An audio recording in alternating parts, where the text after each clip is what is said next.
ในส่วนบุญส่วนกุศลที่ทุกท่านได้ร่วมทำบุญทอดกฐินสามัคคีบารมีธรรมในคราวครั้งนี้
ทั่วไทย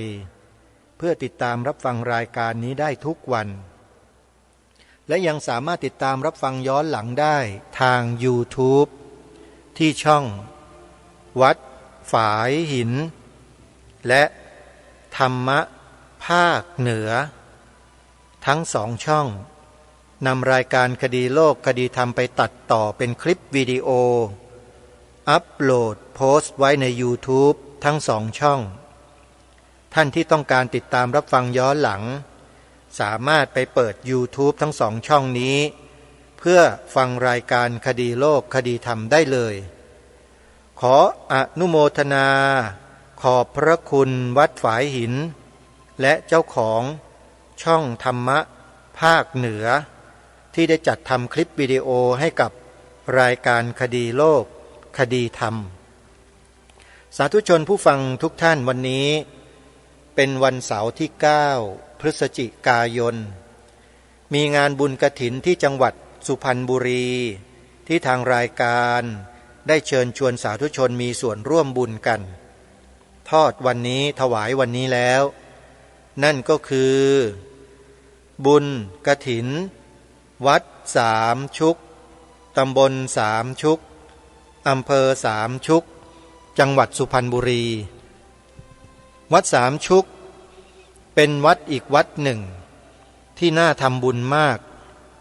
เพราะหลวงพ่อเจ้าวาดท่านเป็นพระที่มีความเมตตาสูงเอื้อเฟื้อต่อเพื่อนสหธรรมิกพระลูกพระหลานโดยที่ท่านใช้ความเมตตาเป็นตัวนำแต่บางครั้งความเมตตานั้นก็ไม่ได้ทำให้คุณงามความดีของคนเราเนี่ยมั่นคงถาวรได้ตลอดไปก็อาจจะมีพลาดในบางโอกาสบ้างแต่ก็ไม่ใช่เป็นเพราะหลวงพ่อเจ้าอาวาสแต่เป็นเพราะตัวบุคคลที่มาอยู่อาศัยกับท่านเท่านั้นเองเป็นเรื่องใดอย่างไรท่านสาธุชนที่ติดตามข่าวสารข้อมูลในโลกโซเชียลช่วงนี้ที่ผ่านมาก็คงจะทราบดีว่าชื่อวัดสามชุกเนี่ยไปดังอยู่ในช่อง3นั่นนะโยมมีพระรูปหนึ่งเขาใช้ชื่อว่าพระปีนเสาเนี่ยท่านเข้าไปขอร้องวิงวอนอ้อนวอนต่อหลวงพ่อเจ้าอาวาสเพื่อขอสังกัดวัดสามชุกหลวงพ่อท่านก็เมตตาให้สังกัดแต่ท่านก็ไม่เคยมาอยู่จำพรรษาที่วัดสามชุกเลยแล้วท่านก็ไปสร้างวีรกรรมทำเพื่อพระพุทธศาสนาเจตนาที่ดีของท่านนั้นมีไม่ใช่ว่าท่านนะโยมเจตนาท่านดีมาก แต่วิธีการท่านอาจจะผิดแผกแตกต่างไปจากที่เขาทำกันอันนี้ก็ถือว่าเป็นความสามารถเฉพาะตัวเฉพาะตนโยมว่ากันไม่ได้ท่านก็มีความสามารถของท่านเช่นนั้นแต่คนที่ต้องการจะหาเรื่องกันเนี่ยยังไงก็หาเรื่องจนได้แล้วมันก็เป็นเรื่องอย่างที่เราทราบกันในข่าวนั่นแหละเป็นเรื่องปกติธรรมดาโยมท่านไม่ได้ไปทำร้ายใครไม่ได้ไปกล่าวร้ายไม่ได้ไปทำร้ายทำลายใครแต่ต้องการจะเปิดเผยข้อมูลความจริงข้อเท็จจริงบางอย่างให้กับสื่อมวลชนของประเทศไทยได้รู้แค่นั้นเองโยมทีนี้สื่อก็ตื่นตระหนกตกใจกันใหญ่พอรู้ว่าพระปีนเสาจะไปช่อง3นี่แห่กันไปทั้งบ้านทั้งเมืองเลยเรื่องนี้มันก็เลยดังกันไปทั้งประเทศทั้งโลกเลยตอนนี้วัดสามชุกก็เลยมีชื่ออยู่ในข่าวด้วยโยมดีฮะโยมจะได้รู้จักวัดสามชุกกันเยอะๆโยมและงานกฐินในปีนี้วันที่9วันนี้นะโยมหลวงพ่อนะท่านนิมนต์อาตมาภาพบอกว่าว่างไหมวันที่10 11มีบวชเนกขัมมะต่อจากงานกฐินเนี่ยนิมนต์มาบรรยายให้ญาติโยมได้ฟังหน่อยนะกระผมก็เลยต้องขออนุญาตลาหลวงพ่อเพราะว่ามีนัดหมายไว้เรียบร้อยแล้วที่จะต้องไปทำงานนะที่ตัวเองรับผิดชอบอยู่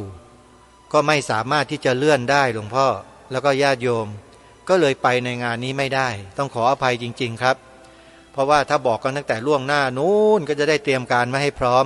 นี่หลวงพ่อโทรบอกเมื่อวานนี้เองก็เลยไม่สามารถที่จะมาร่วมกิจกรรมได้ทันญาติโยมทีนี้หลวงพ่อท่านก็โทรมาแจ้งเมื่อตอนไม่กี่วันที่ผ่านมานี้เองมันกระชั้นชิดมากก็เลยยังไม่ได้ตอบรับหลวงพ่อแต่ก็ถือโอกาสเนี้ยประกาศบอกหลวงพ่อเลยนะก็ญาติโยมลูกศิษย์ลูกหาไปแจ้งท่านด้วยว่าอาตมาภาพเนี่ยไปร่วมกิจกรรมไม่ได้จริงๆเสียดายมากๆเลยไว้โอกาสหน้าญาติโยมอาตมาภาพเนี่ยยินดีนะยินดีที่จะไปบรรยายที่นู่นที่นี่วัดนั้นวัดนี้ได้โยมอะไรที่เป็นเรื่องที่เกี่ยวกับความรู้รักสามัคคีทำให้พี่น้องผองไทยเรารักกันสามัคคีกันอาตมาภาพยินดีนะที่จะไปบรรยายที่จะไปพูดให้ฟัง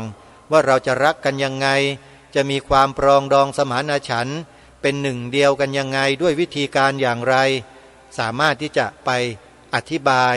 ไปบรรยายให้พวกเราได้รู้ในสิ่งเหล่านี้ร่วมกันแล้วเราก็จะปฏิบัติการให้เห็นซึ่งกันและกันได้เลยโยมความรู้ความรักความสามัคคีไม่ใช่สิ่งยากสำหรับคนไทยเราไม่ยากจริงๆฮะคนไทยเรามีพื้นฐานทางด้านจิตใจเนี่ยที่ดีอยู่แล้วโยมแค่ปลุกนิดเดียวก็ตื่นขึ้นมาแล้วไม่ยากหรอกเชื่อสิใครๆก็สามารถทำได้นะฮะแต่ว่าจะอยู่ยั้งยืนยงยาวนานไปได้แค่ไหนอย่างไรมันก็เป็นอีกเรื่องหนึ่งนะฮะเป็นอีกเรื่องหนึ่งมันก็อยู่ที่การปฏิบัติต่อกันและกันนั่นเองในสังคมนะฮะเอาละท่านสาธุชนยังไงก็ใครที่ยังไม่ได้ร่วมบุญกับวัดสามชุกงานนี้เป็นงานบุญกฐินใหญ่นะโยมนะหลวงพ่อท่านเปิดทางบุญให้แล้วใครจะร่วมบุญกับหลวงพ่อวัดสามชุกโยมวันนี้นะโยมโทรศัพท์เข้าไปร่วมบุญกับหลวงพ่อเลยเดี๋ยวหลวงพ่อจะแจ้งรายละเอียดให้ทราบหมายเลขโทรศัพท์วัดสามชุกนะโยม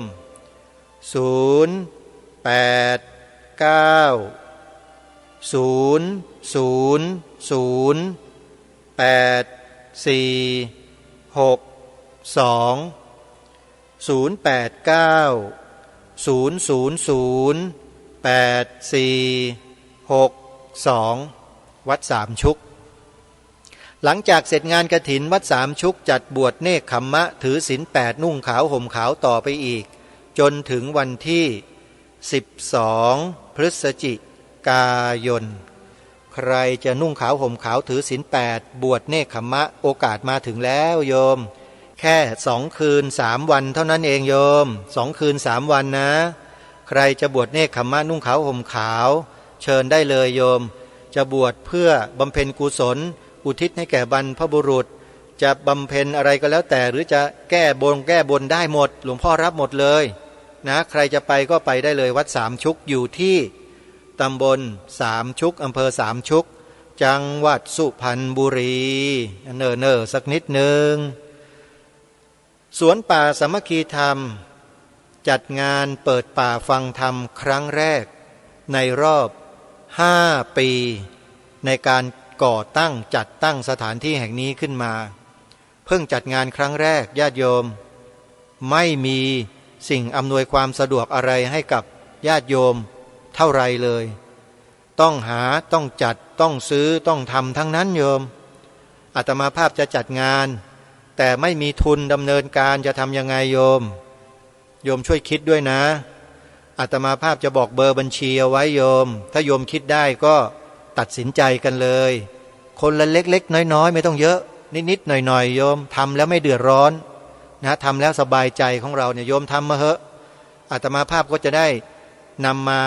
เปลี่ยนแปลงเป็นวัตถุในการเตรียมสถานที่จัดงานโยมใครจะร่วมบุญก็ทำบุญเข้ามาได้เลยที่บัญชีธนาคารไทยพาณิชย์เลขบัญชี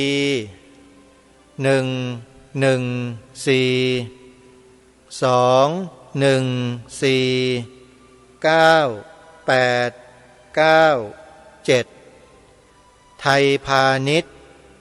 เลขบัญชี114214987ชื่อบัญชีพระปลัดนรงฤทธิ์ชื่อผู้ดำเนินรายการนะโยมนะพระปลัดนรงฤทธิ์เป็นชื่อบัญชี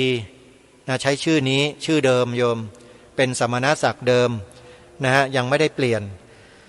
ก็ใครที่จะโอนปัจจัยมาทางพร้อมเพย์ถ้าสะดวกทางพร้อมเพย์นะโยมนะโอนเข้ามาได้ที่หมายเลข0962636935นี่คือการบอกบุญให้โยมทำบุญนะโยมนะใครที่บอกว่าเป็นบาปพวกนั้นน่ะเป็นมิจฉาทิฏฐิกันทั้งนั้นเลยปู่ย่าตาทวดบรรพบุรุษเรา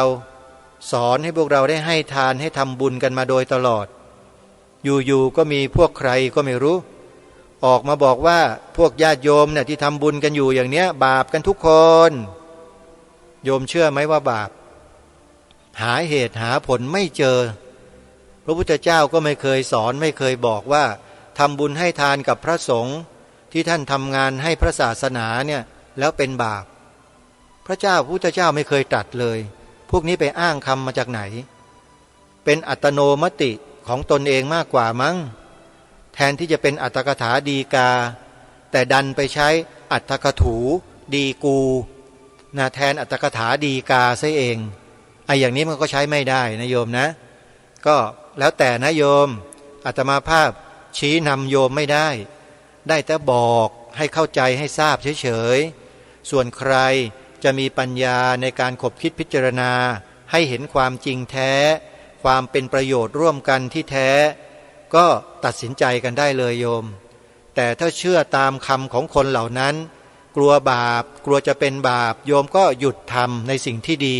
โยมก็ไปทำสิ่งที่เป็นบาปมันจะได้ไม่บาปโยมดีไหมคนพวกนั้นสอนให้ทำบาปกันเนี่ยไม่ได้สอนให้ทำความดีเหมือนกับพระที่สอนบอกกับญาติโยมให้ทานนะโยมนะรักษาศีลนะเจริญภาวนานะโยมตามลำดับทำไปตามขั้นตามตอนโยมอย่าไปลักลั่นนะอย่าไปลักลั่นบางคนไม่ทำทานไม่รักษาศีลนะโดดไปนู่นภาวนาเลยไม่มีวันนะฮะเป็นไปไม่ได้ impossible จบเลยฮะอันนี้คือเหตุและปัจจัยและผลนะฮะพูดเนี่ยมันมีเหตุปัจจัยและมีผลนะถ้าผลเหตุผลปัจจัยไม่ดีมันจะไปได้ดีได้ยังไงนะไม่ได้โยมไปดูในคำสอนของพระสัมมาสัมพุทธเจ้าไม่ว่าจะสูตรไหนก็ตามตรัสสอนไปโดยลำดับทั้งนั้นนะให้ขัดเกลาไปทีละเล็กทีละน้อยทีละนิดทีละหน่อยเพิ่มขึ้นมากขึ้นจนกระทั่งหมดไปโดยไม่รู้ตัวนะมันต้องฝึกแบบหยาบๆนี้ให้ได้ก่อนใจที่มันเคยตระหนี่มันทีเหนียวมันทำบุญยากให้ทานยากทำซะหน่อยสิเนี่ย สวนป่าสามัคคีธรรมเขาจะจัดงานไม่มีเงินทุนในการเตรียมสถานที่เลยเอาสักหน่อยนะ10 บาทเห็นไหมยากไหมโยมโธ่อายอะไรเล่าทำแค่นั้นไม่เห็นต้องอายเลยเวลาไปหยอดตู้ตามวัดต่างๆไม่เห็นอายเลยหยอดบาท1 สลึง 1เศษตังค์แหมทำบุญแค่นี้อายอย่าไปอายโยมบุญหรือบาปก็แล้วแต่แม้แต่นิดเดียวก็มีผลนะอย่าดูถูกกรรมเหล่านี้คือการกระทำเหล่านี้โยมทำเถอะนะต้องการทำบุญวัดไหนสถานีวิทยุของครูบาอาจารย์สถานีใดที่โยมฟังอยู่เนี่ยโยมทำบุญเถอะได้แต่บุญโยมเชื่อที่เชื่อพระพุทธเจ้าเถอะพุทธเจ้าตรัสไว้ชัดเจนว่าสุขโขปุญญัสสะอุจจโยเมื่อพระพุทธเจ้าตรัสสอนอย่างนี้ว่าการสั่งสมบุญนำสุขมาให้พระสงฆ์ท่านก็เลยสอนให้โยมทำบุญกันไงบอกบุญญาติโยมนี่แหละคือที่มาที่ไปของการบอกบุญบอกตามที่พระพุทธเจ้าตรัสสอนโยมแล้วจะให้พระไปบอกบาปโยมไปทำชั่วทำเลวทำนู่นนี่ไปด่าคนนู้นไปจัดการคนนี้พระไปพูดอย่างนั้นได้ไหมโยมไม่ได้พระก็บอกได้แต่บอกบุญโยมทำบุญนะให้ทานโยมทานที่โยมให้มาแล้วก็จะแปลสภาพอย่างนี้อย่างนี้ไปต่อบุญให้เกิดขึ้นแบบนี้แบบนี้แบบนี้วัดวาอารามต่างๆทั่วราชอาณาจักร 3-4 หมื่นวัดบอกบุญญาติโยมแบบนี้มาโดยตลอดใช่ไหมและประเทศชาติเราเคยล่มจมเพราะว่าพระทอดพระป่ากฐินบอกบุญโยมไหมโยมกฐินพระป่าเนี่ยทำให้ประเทศชาติบ้านเมืองฉิบหายล่มจมหรือเปล่า 2,000 กว่าปีมาเนี่ยเป็นเครื่องยืนยันไม่พอใช่ไหมว่าเราทำให้บ้านเมืองเจริญรุ่งเรืองมีชื่อเสียงเกียรติยศไปก้องโลกก็เพราะเราพากันทำกันมาแบบนี้ใช่ไหมแล้วคนที่มาดูถูกดูหมิ่นการกระทำเช่นนี้ของพวกเราเนี่ยคนพวกนี้น่าสงสัยมากกว่าไหมโยมอาตมาพยายามพูดเบาๆนะโยมนะเวลาพูดถึงเรื่องนี้ทีไรแล้วเสียงมันจะแรงขึ้นต้องซอฟแล้วเดี๋ยวโยมฟังไม่ได้ขออภัยขอเข้ามาครูบาอาจารย์ด้วยครับเอามาเข้าเรื่องกันโยมวันนี้เริ่มต้นด้วยอนุโมทนาบุญกันก่อนนะเนี่ยท่านอาจารย์พระครูสมุวิสุวัตวรกิจโจเจ้าอาวาสวัดฝายหินตำบลสุเทพอำเภอเมืองเชียงใหม่ท่านมีญาติธรรมลูกศิษย์ลูกหาเยอะท่านบอกบุญไปเพียงไม่กี่ครั้งเนี่ยโยมทำบุญกันมาเนี่ยซื้อเครื่องปั่นไฟฟ้าได้แล้ว7.5 กิโล7.5 กิโลวัตต์ส่งไปถวายที่สวนป่าสามัคคีธรรมเรียบร้อยแล้วและอาตมาภาพหรือกระผมเนี่ยก็ขอรายชื่อญาติโยมที่ทำบุญท่านพระครูก็ยังถ่อมตนอีกนะรายชื่อส่งมาเสร็จท่านบอกว่าไม่ต้องอ่านให้หมดก็ได้นะครับผมก็เลยบอกว่าอาจารย์พระครูไม่เป็นไรส่งมาเถอะไม่อ่านไม่ได้โยมบางคนบางท่านทำแค่10 บาทโยมเชื่อไหมเนี่ยแต่อาตมาไม่บอกชื่อหรอกมียอด10 บาทยอด5 บาทยอด50 บาทเนี่ยมีฮะโยมอย่าอายเรื่องบุญนะอาตมาบอกนะโยมมีกำลังเท่าไหร่โยมทำให้เต็มที่เลยตามกำลังนั้นแหละ10 บาทก็10 บาทนะโยมนะอาตมาเมื่อวานเมื่อไม่กี่วันมานี้ก็อาตมาภาพเองก็โอนเงินไปทำบุญที่นั่นทำบุญที่นี่นิดๆหน่อยๆเล็กๆน้อยๆก็ทำไปเรื่อยโยมทำด้วยจิตใจที่เรามั่นอกมั่นใจมั่นคงเนี่ยแล้วมันก็เต็มอิ่มของเราได้บุญได้อิ่มใจด้วยอย่าไปคิดว่ามันมากหรืออย่าไปคิดว่ามันน้อยโยมนะทำไปเถอะนะเนี่ยนี่คือสิ่งที่เราควรจะทำร่วมกันนะเดี๋ยวขออนุโมทนาบุญหมวดรายชื่อในหมวดวอแหวนนะวันนี้ถึงวอแหวนแล้วที่ได้ร่วมทำบุญกับทางวัดฝายหินเพื่อซื้อเครื่องปั่นไฟฟ้าถวายสวนป่าสามัคคีธรรมให้อาตมาภาพนำไปใช้งานในวันจัดงานเดือนธันวาคมนี้นะอนุโมทนาบุญกับคุณโยมวรานิชสุทธิพัชรวงศ์คุณวรวุฒิคลังตระกูลและครอบครัวคุณวริศนันท์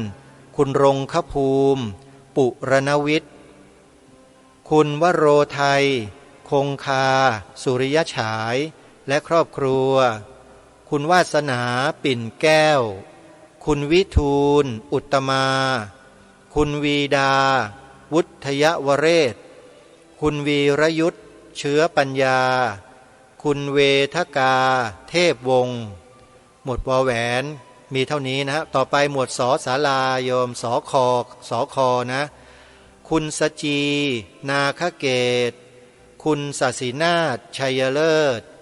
คุณศิราวรีคุณถิติรัตน์สุธีมหันต์ คุณสิริลักษณ์ศรีอุทยาอุทิศให้แม่อุ้ยบัวสากองคำคุณสิริพงษ์อมรสิริประการคุณสิริเพนแซ่ล้อคุณสิวรัตน์จูมิ่งต่อไปหมวดสอเสือคุณสมสุขวงศ์วชิระวานิชคุณแม่สมสุขแสวงพานิชและครอบครัวบุญยศิริคุณสตีเฟนคุณสุภานันท์พอตเตอร์คุณสาวินีฟาเรลคุณสุรพีชัยชนะคุณสุกัญญาจิรพันธ์พิพัฒน์คุณสุกัญญาชตะเสวีคุณสุทธินีสุดใจคุณสุพันนีพงสุภาวงชัยคุณสุภาพคุณธรรมรังสีวรรณโก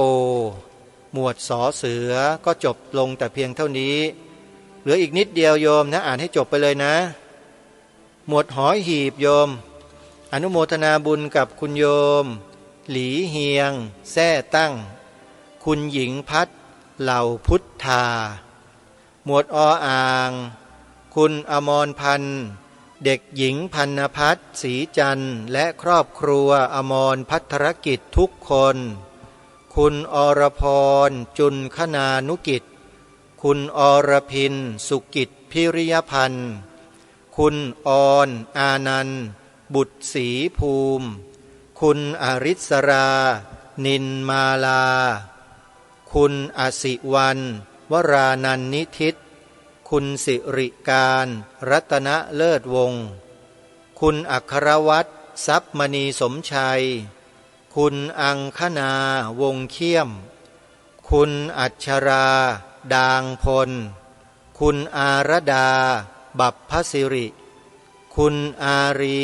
เทศชมพูคุณเอกรินสายกองคำพร้อมครอบครัวคุณอุทัยวันชัยกิติกุลและครอบครัวคุณอุบลวันสายเกิดคุณอุสานิคมหมวดรอรึมีอยู่หนึ่งท่านก็คือคุณฤดีโชคบุญล้อมและหมวดซีเป็นภาษาอังกฤษนะโยมมิสเตอร์คาโรไลน์ฮองและมิสเตอร์นิโคลัสคอลลินก็อนุโมทนาบุญรายชื่อของลูกศิษย์ของวัดฝายหินที่ร่วมบุญนะซื้อเครื่องปั่นไฟฟ้าถวายให้กับสวนป่าสามัคคีธรรมก็จบลงแต่เพียงเท่านี้ญาติโยมขออนุโมทนาบุญกับทุกท่านนะโยมนะสวนป่าสามัคคีธรรมนั้นยังจะต้องจัดหาอุปกรณ์เครื่องใช้ไม้สอยต่างๆเข้ามาเพื่อเตรียมสถานที่อีกจำนวนมากเลยเฉพาะเต็นท์อย่างเดียวเนี่ยโยมอย่างน้อยๆนะเต็นท์ใช้ทั้งหมดนะตอนนี้เบื้องต้นได้กำหนดเอาไว้เนี่ยไม่เกิน10หลังไม่เกิน10หลังหลังละ 3,000 บาทเป็นเต็นท์สีขาวขนาดกลาง5 คูณ 8 เมตรโยมถือว่าใหญ่พอสมควรอยู่ใช้ประมาณ10หลังในเบื้องต้นนะพอหรือไม่พอนั้นเดี๋ยวค่อยว่ากันทีหลังแต่เบื้องต้นเนี้ยขอสัก10หลังก่อนตอนนี้ก็มีคุณโยมแม่อัมพาอัศวพัฒน์รับเป็นเจ้าภาพเต็นท์โอนปัจจัยเข้ามาแล้ว2หลังโยมขออนุโมทนาสาธุสาธุสาธุและท่านอาจารย์พระครูอุดมวรานุวัตรรับเป็นเจ้าภาพเต็นท์1หลังจากวัดศรีอุดมวงศ์อำเภอวังสะพุงจังหวัดเลยขอกราบอนุโมทนาบุญกราบขอบพระคุณท่านอาจารย์พระครูไว้ณที่นี้เป็นอย่างยิ่งอนุโมทนาสาธุใครจะร่วมบุญหากเต็นท์ในการจัดสถานที่หลังละ 3,000 บาทหรือตามกำลังก็ได้โยมก็ร่วมทำบุญกับสวนป่าสามัคคีธรรมเข้ามาได้ติดต่อมาที่อาตมาภาพโดยตรงนะที่หมายเลขโทรศัพท์0 9 4 6 6 2 6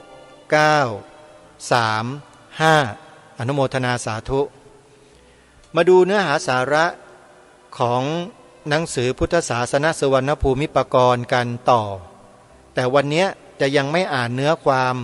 หลักๆแต่จะมีการนำเอาฟุตโนตที่ท่านเขียนไว้ตั้งแต่ตอนต้นเลย ตั้งแต่เริ่มอ่านเนื้อความมาเนี่ยฟุตโนตจะมีอยู่เกือบทุกหน้าเลยที่ท่านฟุตโนตเอาไว้ข้างล่างท่านอธิบายความให้ละเอียดยิ่งขึ้นนั่นเองเดี๋ยวลองมาดูซิว่าท่านอธิบายไว้อย่างไรมาติดตามรับฟังพร้อมๆกันท่านบอกว่าอย่างนี้เรื่องและชื่อสวงนี้เวลานี้เป็นเรื่องและชื่อสวรรค์ไปแล้วอย่างที่เรียกกันว่าสวงสวรรค์แม้ชื่อสางก็มีความหมายอย่างฟ้าสางและเรียกชื่อผีฟ้าแสงหรือพวกที่ตายไปแล้วเช่นผีสาง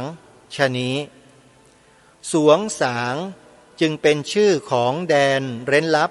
และวิญญาณศาสตร์หรือวิชาสางไสคือไสยศาสตร์ไทยหรือวิชาโสรสหรือเพ่งกสิณไทยหรือวิปัสสนาไทยในวงเล็บท่านอธิบายไว้งี้ว่ากสิณกับวิปัสสนาพระพุทธศาสนานั้นเป็นกรรมฐานปรากฏอยู่ในแบบสอนทั่วไปวงเล็บปิดแล้วท่านก็เขียนต่อว่าความจริงวิชาสางไสนี้หรือไสยศาสตร์นี้นะฮะเป็นเรื่องความรู้ตนุกานุภาพโลกนี้โลกหน้าและวิชาสางไสหรือวิชานามนี้ของเรามีมาแล้วซึ่งฝรั่งยังไม่รู้และวิทยาศาสตร์ยังจับไม่ถึงแต่วิชานี้ไม่ได้จดไว้เป็นตำราและไม่มีคนสอนบอกเพียงผีบอกสางไสและ16ชั้นฟ้า15ชั้นดินเมื่อได้เรียนจึงทราบว่าเขาสั่งปกปิดตลอดแม้ชื่อก็ไม่ยอมบอกจึงเป็นความลับบังเอิญตอนนั้นได้โพล่งออกไปว่าพระพุทธเจ้าไม่เห็นปิดบังใครตรัสบอกตลอดว่าอิติปิโสภควาเป็นต้นพวกขี้ขลาดปิดบังแม้ชื่อตัวเองก็ไปเถิดไม่ต้องเป็นครูอาจารย์เขาจึงเปิดเผยและอนุญาตให้ใสคือบรรยายได้เนื่องจากมีมากมายในก่อนจึงเขียนให้ละเอียดไม่ได้ครั้งนี้ก็ไม่มีเวลาพอจึงนำเอาที่ย่อไว้แล้วในหนังสือที่ระลึกอย่างนี้ซึ่งในย่อหน้าต่อไปเนี่ยท่านก็จะให้พวกเราเนี่ยทำความเข้าใจกับคำว่าสวงคำว่าสางให้ชัดเจนยิ่งขึ้นลองมาดูนะว่า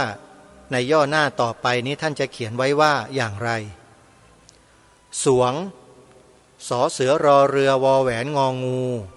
อ่านว่าสวงโยมออกเสียงรอเรือไม่ได้เพราะสอเสือนำใครออกสอเสือรอเรือพร้อมกันได้บ้างโยมเพราะถ้าออกเสียงรอเรือตามไปด้วยมันจะกลายเป็นคำควบกล้ำแล้วตัวสอเสือมันจะต้องออกประวิสัญชนีชัดเจนสรวงเนี่ยมันออกสะโยมมันออกแบบคำเดียวกันไม่ได้ออกยากเพราะฉะนั้นเวลาอ่านออกเสียงต้องอ่านสอเสือตัวเดียวเลยสวงแต่เวลาเขียนต้องมีรอเรือด้วยอันนี้ขออนุญาตทำความเข้าใจนิดหนึ่งนะฮะมาดูต่อสวงเป็นชื่อชายเรียกว่าขุนสวงเป็นชื่อหญิงเรียกว่าสางหรือขุนนางสางสางนี้มีปรากฏอยู่ในวิชาสางไสทั้งคู่เวลานี้ยังเป็นรูปทิพย์หรืออาภัสรกายอยู่จะว่าเป็นพวกอาภัสรเทพก็ไม่เหมือนเพราะอาภัสรเทพหรืออาภัสรพรหมไม่ปรากฏเพศหญิงแต่สวงสางนั้นมีเพศหญิงที่อยู่คือรูปแสงกระจ่างลึกหรือเลยแสงธรรมดานี้มากจึงคล้ายไกลที่เป็นส่วนแสงรูปนั้นปรากฏภายในแสงคล้ายหมอกทึบกระจ่าง จึงคล้ายผ้าห่มคลุมตลอดร่างเพศหญิงปรากฏส่วนนอกนูนคล้ายเงาเมื่อเขาให้เรียนว่ายังไม่ชัดเจนจึงดับแสงหมอกคือย้ายส่วนหน้าออกก็กระจ่างชัดเพศชายเพศหญิงที่เป็นวิชาสางไสก็เล่าที่ได้ต้นคนหรือต้นผีด้วยส่วนแสงหรือพลังอินทรีย์ที่ผีฟ้าแสงสอนให้แต่ครั้งไปเป็นคนนั้นได้แบ่งส่วนไว้ให้32ถ้าส่วนขุนสวง20นางสาง12จะเป็นชายถ้านางสาง20ขุนสวง12จะเป็นหญิงได้แบ่งสืบไว้และมองเห็นอยู่จึงรู้ว่าเลือดของตนหรือส่วนตัวปรากฏอยู่เล่าว่าย่อหน้านี้ก็จบแต่เพียงเท่านี้ก็มันทำความเข้าใจเรื่องสวงกันนะฮะทีนี้มาดูย่อหน้าต่อไปท่านบอกอย่างนี้ว่าคราวนั้นตนไม่รู้เพราะลืมหมดตื่นจากหลับก็เห็นดินฟ้านี้มีอยู่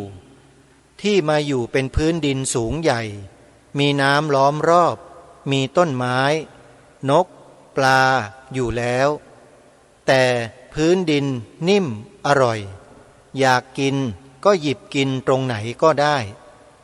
ต่อมาเห็นผีฟ้าแสงพุ่งลงมาจึงเข้าไปดูเจอกินดินนอนหลับจึงเข้าไปจับนางรู้สึกตื่นจะกระโดดเหาะหนีก็ไม่ขึ้นจึงจับไว้ตอนนั้นยังไม่มีคำพูดได้แต่มองหน้ากันได้มองดูส่วนต่างๆของกันไม่เหมือนกันขุนสวงอุ้มมาอยู่ในถ้ำด้วยกันคราวแรกเปล่งเสียงก่อนว่าอะซึ่งเป็นต้นเสียงที่ขุนสวงเรียกสางว่าอีและสางเรียกขุนสวงว่าอ้ายเพราะขุนสวงสูงกว่าจึงเรียกว่าสวงและสางบางคราวอาบน้ำแล้วถูตัวแรงๆผิวจะเรืองแสงจึงเรียกว่าสางต่อนนั้นมาก็เรียกชื่อส่วนต่างๆกันขึ้นนานมากเท่าไรไม่รู้ผีฟ้าแสงมาสอนให้สร้างคนต่อไปจึงมีลูกชาย4หญิง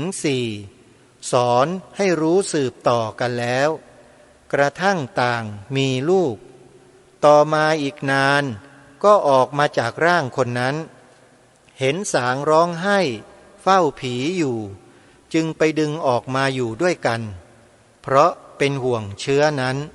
จึงอยู่ใกล้ๆคุ้มครองได้สอนความรู้ต่างๆได้กระทำให้เชื้อนั้นสว่างมองเห็นหรือฝันเห็นได้อย่างบังคับเชื้อที่มีกำลังให้รู้สึกรักกันอยากสืบต่อกันเป็นต้นตั้งชื่อวิชานี้ว่าสางไสมีอยู่มากชนิดและนี่แหละที่เป็นต้นเคารพผีเช่นผีฟ้าผีครูหรือผีขอมขะพุงผีใหม่ๆนี้เรียกว่าวิญญาณศาสตร์ซึ่งแยกออกไปมากมีดวงใจตนและมีผู้อื่นด้วยส่วนนั้นเป็นกำลังแสงกระจ่างเหมือนฟ้าสางจึงเรียกว่าสางและในกระจ่างหรือฉลาดหรือรู้เห็นได้จึงชื่อว่าใสรวมกันเรียกว่าสางใสซึ่งปรากฏชื่อขุนนางสางอยู่ในกิริยานามว่าสางใสนั้นอันนี้ที่พราหมณ์ก็มีจึงว่าพระเจ้าประทานพรแม้ในศาสนาอื่นๆก็มีเขาก็เรียกว่าพระเจ้าประทานพรย่อหน้านี้ก็จบแต่เพียงเท่านี้ทีนี้ในย่อหน้าต่อไปเนี่ยจะมีคำว่าเข้าทรงเข้ามาแล้วนะโยมนะใครที่เป็นขาทรงทั้งหลายลองฟังดูนะว่าสมัยเบื้องต้นเลยแรกๆที่เขารู้จักทรงกันเนี่ยเขาทำกันยังไงนะเฉพาะเข้าทรง คือเขาบังคับส่วนพลังทิพย์ให้เข้าสู่สายวิญญาณบังคับส่วนเจ้าของร่างให้หลับหรือเผลอ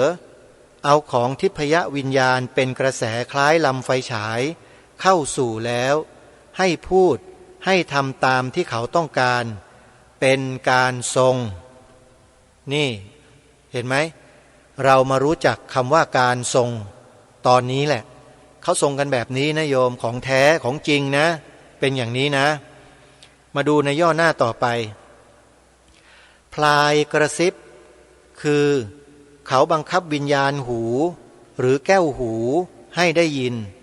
หรือบังคับจิตใจให้สำนึกรู้แล้วพูดได้หรือรู้เรื่องได้อันนี้ไม่ค่อยเป็นที่เชื่อก็เพราะนึกว่าแว่วไปเองนะพลายกระซิบยังมีความน่าเชื่อถือน้อยกว่าการเข้าทรงนะฮะในที่นี้ท่านเจ้าคุณพระราชกวีท่านได้แยกแยะให้เราเห็นกันทีนี้มาดูคำว่ากระจ่ายใสหรือสางใสคือตัวกำลังญาณหรือใจอันเป็นนามที่มีชื่อว่าวิญญาณอันแยกออกเป็น6และ7แล้วท่านก็เขียนไว้ในวงเล็บว่า1จักขุวิญญาณ2โสตวิญญาณ3คานวิญญาณ4ชิวหาวิญญาณ5กายวิญญาณ6มโนวิญญาณ7มโนธาตุวงเล็บปิดกำลังงานที่มีอยู่ในตัวเลือดที่เรียกว่าชีวิตตินทรีย์ซึ่งศาสนาเรียกว่าเตโชธาตุอินทรีย์เลือดที่มีกำลังอุ่นหรือไหม้อยู่แล้วไปหล่อเลี้ยงสืบวิญญาณคือตัวรู้ที่ประจำที่ตาหูจมูกลิ้นกายใจนั้นเมื่อกระทำสติดีๆจะเห็นทั้งหมดนั้นรวมกันเป็นรูปแสงกระจ่างใสตัวมหาภูตรูปอย่างไรก็คล้ายอย่างนั้นแต่ผู้มีกรรมดีจะผ่องใสสวยงามกว่าในวิชาสางใสพวกเหล่านั้นจะเพิ่มกำลังให้กระจ่างขึ้นส่วนในทางพระพุทธศาสนากระทำได้เองผิดกันอย่างนี้วิชาสางใสคนสามัญทั่วไปมีได้ง่ายๆเช่นตัวฝันซึ่งเห็นได้ในเวลาหลับแต่สางใสนี้รู้เห็นในเวลากำลังตื่นและไปพบใครๆได้ถึงไหนๆก็ได้ประหลาดที่รูปสางใสนั้นไปอยู่ห่างๆการให้ทานนี่ทำให้บุคคลเราเนี่ยสลัดความตนีรู้เห็นหมดมีความคิดที่ดีว่าตายแล้วจะไปได้อธิสมานรูปถ้าคนไม่ให้ทานเนี่ยมันมีความคิดที่ว่ารูปที่มองไม่เห็นตามพระพุทธภาษิตว่าอธิสมานามนุเชหิยาตาเหล่านั้นอันเหล่ามนุษย์รู้ว่าอธิสมานะวงเล็บปิดตามพระพุทธศาสนาที่เป็นตัวสมาธิทราบว่าหยุดนิ่งโดยชอบที่เป็นอภิญญามีว่าอันตรธานหายจากได้ปรากฏมีแล้วปารุโหสิผู้เขียนยังไม่ได้จึงอธิบายไม่ถูกที่กล่าวนั้นตามตัวบาลีที่ท่านเขียนกันไว้เหตุนี้วิชาสางใสจึงไม่ใช่อุตริมนุสธรรมคุณพิเศษเป็นทิพยศาสตร์ในวงเล็บคือของเล่นทิพเทพเทวะแปลว่าเล่นวงเล็บปิดแต่ตัวสางใสหรือวิญญาณรูปนี้ครั้นออกไปจากมหาภูตรูปปรากฏเป็นอาภัสรกายแสงแล้วท่านก็เขียนไว้ในวงเล็บว่าอาภัสระแปลว่าร่างเป็นแดนซ่านแห่งความสว่างทั่ววงเล็บปิดนี่โอปาติกะคือเกิดลอยขึ้นครบบริบูรณ์ที่ไทยเดิมเราเรียกกันว่าผีหรือดวงและวิชาสางใสนี้คนเผ่าไทยรู้และมีอยู่นานตั้งแต่ดึกดำบรรพ์มาขุนสวงขุนนางสาง ได้สอนเรา 92.25 เมกะเฮิรตซ์บริหารและจัดการโดยวัดป่าแดงมหาวิหารส่งกระจายเสียงจากเลขที่71หมู่ที่14บ้านใหม่หลังมอตำบลสุเทพอำเภอเมืองจังหวัดเชียงใหม่รหัสไปรษณีย์50200หมายเลขโทรศัพท์0818815690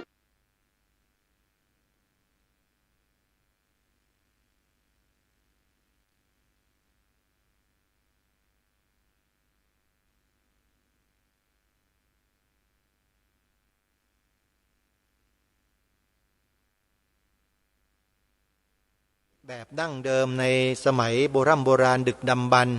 ของมนุษย์ต้นกับคือขุนสวงขุนนางสางที่ว่าเนี่ยเขาก็มีวิชาความรู้เหล่านี้กันมาโดยอาศัยผีฟ้าสางซึ่งเป็นครูบาอาจารย์ที่อยู่บนสวงสวรรค์นั่นแหละมาแฝงมาทรงแล้วก็พูดอะไรๆออกมาให้ศึกษาได้เรียนรู้กันโดยลำดับจนมีวิชาสางไสเกิดขึ้นในที่สุดนี่คือลัทธิความเชื่อดั้งเดิมของมนุษย์ในโลกใบนี้ท่านผู้ฟังอย่าตกใจนะโยมท่านผู้ฟังฮะบางคนก็เพิ่งเข้ามาฟังสงสัยว่าพระรูปนี้เอาเรื่องอะไรมาออกอากาศฟังไม่เห็นจะรู้เรื่องเลยก็แน่นอนอยู่แล้วล่ะโยมเพราะโยมเพิ่งมาฟังกันนะสิหรือฟังไม่ได้สับคือฟังไม่ได้ต่อเนื่องโยมก็เลยไม่เข้าใจกันไม่เป็นไรโยมฟังไปเรื่อยๆนะฟังไปเรื่อยๆแต่ถ้าใครต้องการไปอ่านไปศึกษาด้วยตัวเองเนี่ยก็สามารถไปสืบค้นใน Google ได้เลยนะพิมพ์ชื่อหนังสือพุทธศาสนสุวรรณภูมิปกรณ์แล้วก็เขียนภาษาอังกฤษว่า e-book ซึ่งเป็นตัวย่อว่า electronic book เนี่ยก็อาจจะเจอหนังสือเล่มนี้ที่ผู้ดำเนินรายการกำลังอ่านให้ท่านทั้งหลายได้ฟังเนี่ยอ่านจากหนังสืออิเล็กทรอนิกส์นะครับครูบาอาจารย์ที่เคารพไม่ใช่เป็นหนังสือเล่มๆนะฮะผมถือหนังสือ800หน้ามาถืออ่านเนี่ยนะครับแล้วมาพลิกไปพลิกมาเนี่ยผมว่าเมื่อยมือแล้วก็อาจจะอ่านไม่จบก็ได้ก็เลยใช้หนังสืออิเล็กทรอนิกส์ที่เขามีการโพสต์และอัปโหลดเอาไว้ให้พวกเราได้ศึกษาค้นคว้ากันแล้วนะใครลองเข้าไปดูนะหน้าหนังสือเนี่ยที่เห็นหน้าปกจะเป็นสีเหลืองๆนะสีเหลืองๆสักหน่อยนึงก็จะเห็นได้ชัดอยู่แล้วก็มีชื่อว่าพุทธศาสนสุวรรณภูมิปกรณ์อยู่ที่หน้าปกด้านบนเลยนะลองไปสืบค้นไปหากันดูแล้วก็นำมาอ่านให้ต่อเนื่องแล้วเราจะรู้ว่าต้นผีไทยของเราเนี่ยเป็นมากันยังไงแล้วต่อไปเนี่ยเดี๋ยวเราจะได้เจอในบทความนี่แหละในหนังสือเนี่ยแน่นอนว่า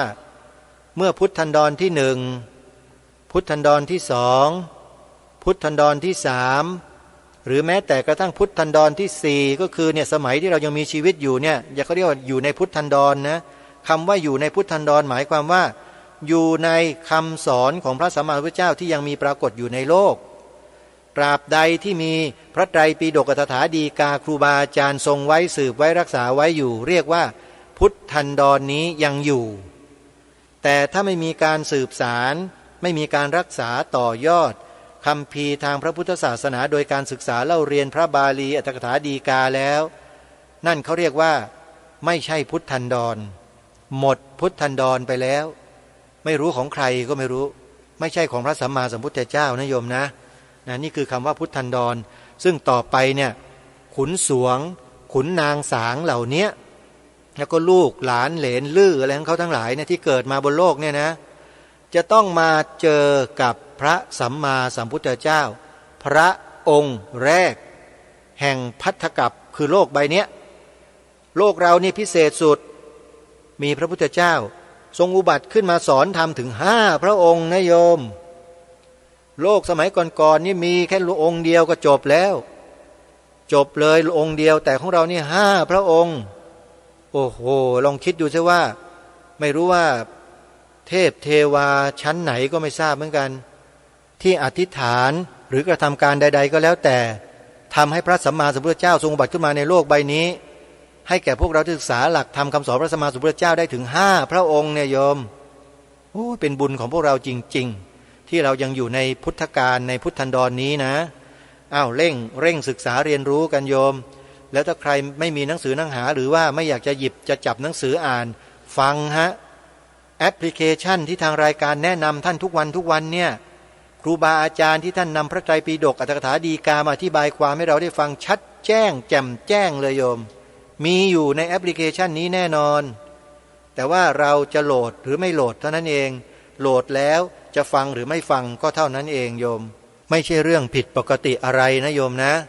ใครฟังก็ถือว่ามีโอกาสที่จะได้เข้าถึงหลักธรรมคำสอนของพระสัมมาสัมพุทธเจ้าได้สูงหน่อยแต่ถ้าใครไม่สนใจก็ล่องลอยไปตามกระแสที่มันเป็นอยู่ทุกวันนี้ไปซ้ายลมมาทางซ้ายก็ไปทางขวาลมมาทางขวาก็ไปทางซ้ายลมมาจากข้างบนก็ลงข้างล่างลมมาจากข้างล่างก็ขึ้นข้างบนลมมาข้างหลังก็ไปข้างหน้าลมมาข้างหน้าก็ไปข้างหลังเขาเรียกว่าลอยตามลมไม่เป็นตัวของตัวเองคนเราเกิดมาเป็นมนุษย์พบพระพุทธศาสนาศึกษาพระธรรมคำสอนมีความศรัทธาเลื่อมใสในพระบวรพุทธศาสนาศรัทธาในพระพุทธพระธรรมพระสงฆ์หรือพระรัตนตรัยเป็นที่พึ่งตลอดชีวิตแล้วเนี่ยเราอย่าเสียชาติเกิดนะโยม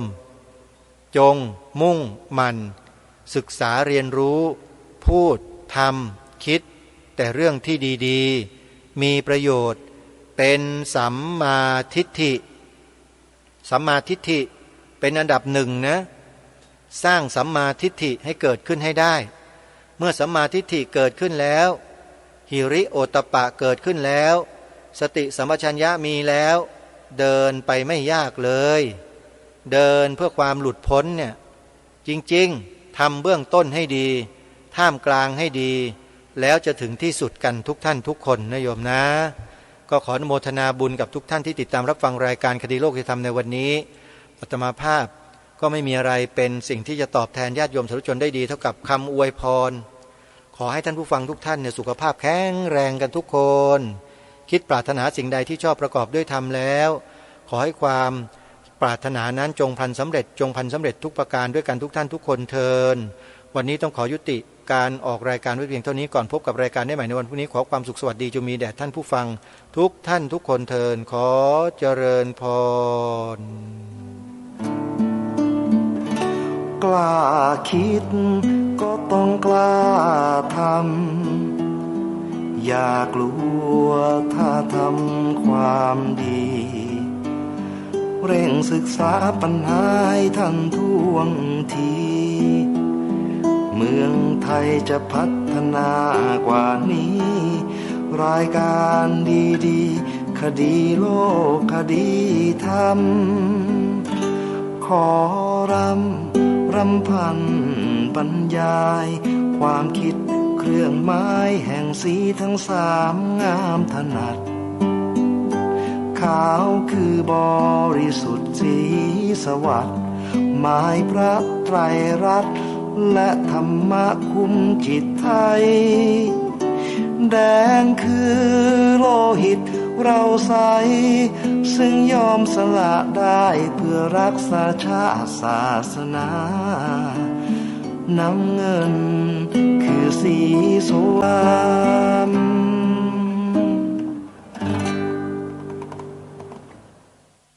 เคารพนับถือของมนุษย์และเทวดาทั้งหลาย